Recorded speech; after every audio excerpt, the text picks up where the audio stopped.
देखिए, पहली खबर अमेरिका के विदेश रक्षा मंत्री के घर के ऊपर संदिग्ध ड्रोन नजर आए, तो अब इनकी सिक्योरिटी को लेकर अमेरिकी सरकार ने इमरजेंसी मीटिंग बुलाई। दोनों लीडर्स को दूसरी जगह शिफ्ट करने पर भी विचार किया जा रहा है। अमेरिका के वाशिंगटन में अमेरिकी सेना के एक अहम बेस के ऊपर भी संदिग्ध ड्रोन दिखे हैं। वाशिंगटन पोस्ट के मुताबिक विदेश मंत्री और रक्षा मंत्री दोनों इसी बिल्डिंग के अंदर रह रहे थे जिसके ऊपर ये ड्रोन मंडराते हुए दिखे। तो डर इस बात का है कि कहीं ईरान अमेरिका के इन जगहों पर हमला ना कर दे। अगर ईरान अमेरिका के इन रक्षा मंत्री और विदेश मंत्रियों को मार गिराता है तो अमेरिका की ये अब तक की सबसे बड़ी भयानक हार होगी। यही वजह है कि अमेरिकी सरकार अब इन मंत्रियों की सुरक्षा बढ़ा रही है। और इस बीच बड़ी खबर देखिए, कतर ने ईरानी अधिकारियों को भी अपने देश से निकाल दिया, क्योंकि कतर पर ईरान लगातार हमला कर रहा है। कतर के गैस प्लांट पर हमला करने के बाद कतर सरकार ने ये बड़ी कार्रवाई की और उनके यहाँ जो भी ईरानी अधिकारी थे उनको देश से बाहर निकाल दिया। वहीं इधर ईरान में भी पुलिस वालों की हत्या के 3 आरोपियों को फांसी की सजा सुनाई। कतर के जो तेल गैस प्लांट पर हमला किया ईरान ने, उस पर दुनिया के 12 मुस्लिम देश नाराज हुए हैं। सऊदी अरब बोला कि ईरान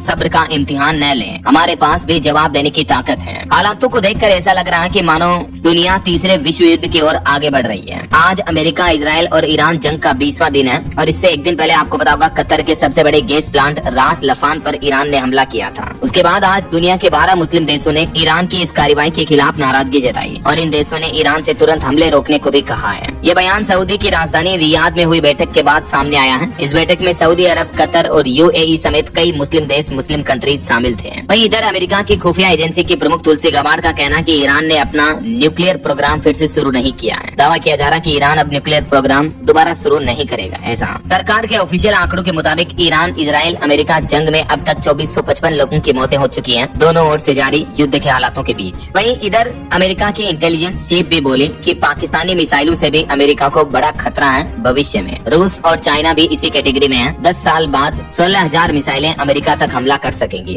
अमेरिका के सीनेट इंटेलिजेंस कमेटी की वैश्विक खतरे से संबंधित सुनवाई में तुलसी गबार्ड ने ये चेतावनी दी है। ये अमेरिका खुफिया एजेंसी की प्रमुख है और इसका कहना है कि पाकिस्तान में ऐसे लंबी दूरी की मिसाइलें बनाई जा रही हैं जो भविष्य में अमेरिका तक हमला कर सकती हैं। वाशिंगटन डीसी में एक मीटिंग के दौरान उन्होंने ये चेतावनी दी है। आज एक बार फिर से युद्ध के हालात गंभीर होने के बाद भारतीय शेयर बाजार में भी भारी गिरावट देखने को मिली। देखिए आप, सेंसेक्स 1800 अंक गिरकर वापस 74,900 पर आ गया। निफ्टी में भी लगभग 550 अंकों की भारी गिरावट रही है। बैंकिंग और ऑटो शेयरों में सबसे ज्यादा बिकवाली देखने को मिली। और इस बीच बड़ी खबर है, इजरायली एयर स्ट्राइक में ईरान के इंटेलिजेंस मंत्री की भी मौत हो गई। खुद ईरान के राष्ट्रपति पेजेश्कियान की तरफ से ये पुष्टि की गई। ईरान की सबसे बड़ी गैस फील्ड पर भी हमला हुआ। इधर डोनाल्ड ट्रंप कह रहे हैं कि वेनेजुएला के बाद में क्यूबा पर भी हमला कर सकता हूँ, उसको भी मैं कब्जाऊंगा, हासिल करके रहूंगा। वहीं भारत में गैस सिलेंडर क्राइसिस के कुछ और हालात देखिए आप। हरियाणा में लोगों को गैस सिलेंडर न मिलने की वजह से हाईवे जाम किया। फतेहाबाद में पंजाब का रास्ता बंद किया। लोग बोले कि सुबह 4 बजे लाइन में लग रहे हैं, सिर्फ आश्वासन मिलता है। इधर बिहार के होटल और रेस्टोरेंट में तो लिटरली इस तरह की हरकतें देखने को मिल रही है कि शमशान का कोयला इस्तेमाल किया जा रहा तंदूरी रोटी, चिकन वगैरह सेकने में। दैनिक भास्कर के एक रिपोर्टर ने हिडन तरीके से इन्वेस्टिगेशन किया और रिपोर्टर के सामने ही चिता से कोयला निकाला जो शमशान में जलाते लोगों को, उस लकड़ी के कोयले को इस्तेमाल किया जा रहा होटल रेस्टोरेंट के खाना बनाने में। देखिए जरा आप, गैस सिलेंडर की किल्लत के बीच होटल रेस्टोरेंट वाले कितने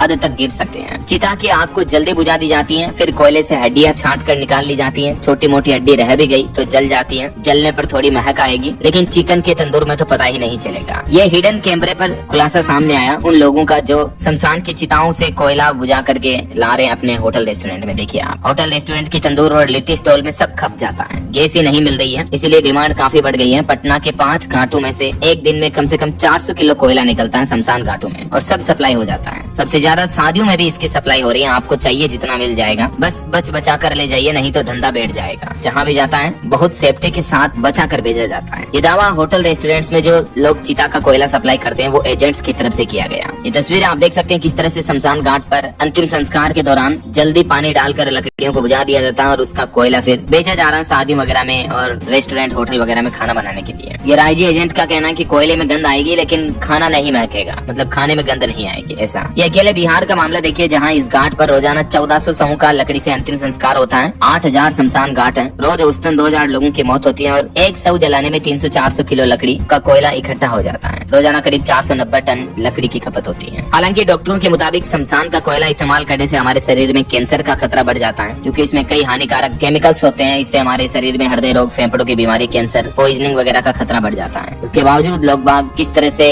अपने धंधे कारोबार के लिए लोगों की सेहत के साथ भी खिलवाड़ कर रहे हैं, ये दैनिक भास्कर की इन्वेस्टिगेशन में पता चला। देखिए आप, so credit and thanks to Bhaskar reporter. ये सच लोगों के सामने लाने के लिए। चलिए अगला अपडेट देखिए। वर्ल्ड हैप्पीनेस रिपोर्ट सामने आ रही है। इजराइल देश जो कि अभी युद्ध के हालातों में काफी चर्चा में है, वो दुनिया का सबसे 8वां खुशहाल देश है। यहाँ तक कि भारत में लोग पाकिस्तान से भी कम खुश हैं, क्योंकि पाकिस्तान की रैंकिंग भारत से भी ऊपर है। संयुक्त राष्ट्र की तरफ से वर्ल्ड हैप्पीनेस रिपोर्ट 2026 जारी की गई और इसमें लगातार 9वीं बार फिनलैंड को दुनिया का सबसे खुशहाल देश बताया गया है। ये टॉप 10 दुनिया की हैप्पीएस्ट कंट्री की लिस्ट और नाम भी आप देख सकते हैं। फिनलैंड के बाद Iceland, Denmark, Costa Rica, Sweden, Norway, Netherland, 10वें नंबर पर स्विट्जरलैंड आता है। लेकिन इजराइल 8वें नंबर पर। इजराइल के लोग ज्यादा हैप्पी हैं ऐसा। जबकि अफगानिस्तान सबसे कम खुशहाल देश रहा। 147 देशों की लिस्ट में पाकिस्तान 104वें नंबर पर है, भारत जबकि 116वें स्थान पर है। भले ही भारत की जीडीपी इकोनॉमी काफी बेहतर है, लेकिन खुशहाली के मामले में भारत से पाकिस्तान की रैंकिंग अच्छी है ऐसा। ये संयुक्त राष्ट्र की रिपोर्ट सामने आ रही है। चलिए अगली खबर देखिए। ड्रोन हमले में कुवैत की तेल रिफाइनरी में आग लग गई। इजराइल के हमले में हिजबुल्लाह के 20 लड़ाके भी ढेर हुए। वहीं तेल डिपो के बाद अब गैस संयंत्रों पर भी अमेरिका ने हमला करना शुरू कर दिया है। एक ईरानी महिला फुटबॉल टीम भी वापस अपने देश लौटी। पश्चिम एशिया में तनाव काफी चरम पर चल रहा है। और वहीं जो ईरान के नए सुप्रीम लीडर बने, उनको भी अब इजराइल ने धमकी दी सीधी सीधी और कहा कि हम पीछा करेंगे, खोजेंगे और खात्मा करेंगे। ईरान के नए सुप्रीम लीडर पर इजराइल का एक कड़ा रुख भी देखने को मिला है। इजराइल का कहना कि जो भी ईरान का सर्वोच्च नेता बनेगा, सुप्रीम लीडर बनेगा, उसको हम ढूंढ कर मारेंगे ऐसा। और एक फैक्ट चेक की रिपोर्ट देखिए आप। पीएम मोदी के पुतला जलाए जाने के पुरानी वीडियो को भी अभी इजराइल ईरान के तनाव से जोड़कर शेयर किया जा रहा है सोशल मीडिया पर। तो इस तरह के फेक वीडियो को स्प्रेड ना करें। तो ये रही दोस्तों ईरान इजराइल जंग से जुड़ी आज की कुछ प्रमुख बड़ी खबरें।